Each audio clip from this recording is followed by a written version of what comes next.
Hi, in this tutorial we're going to discuss the coagulation cascade.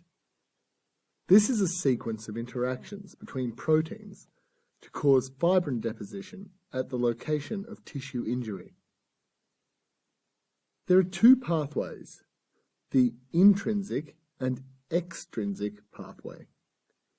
We'll look at the intrinsic pathway first. The intrinsic pathway is less important for initiating coagulation than the extrinsic pathway. However, the intrinsic pathway is very important for the amplification of the cascade. So let's look at what's involved. These pathways consist of a number of proteins called factors activating one another.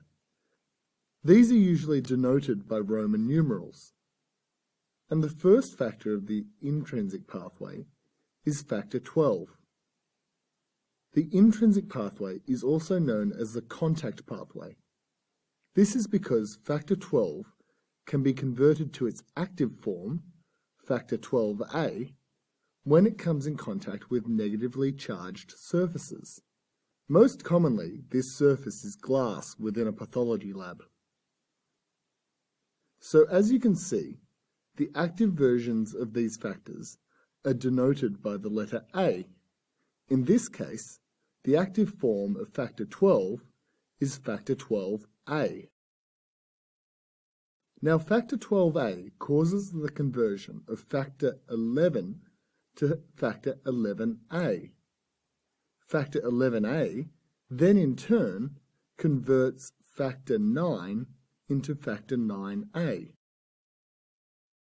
Factor 9A then converts factor 10 into factor 10A, but it does this with the help of factor 8A, which has been created from factor 8.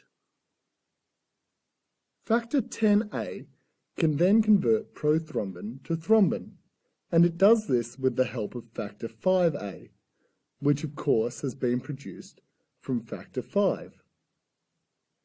Thrombin then converts fibrinogen to fibrin. Fibrin forms a mesh at the injury site to help produce the blood clot. Now let's look at the extrinsic pathway. This pathway is much simpler, and it is the pathway which is most important for initializing the coagulation cascade. It begins when a protein called tissue factor is released from damaged tissue. Factor 7 is converted to factor 7A, and then tissue factor and factor 7A combine to convert factor 10 to 10A. The pathway then continues on like the intrinsic pathway until fibrin is produced.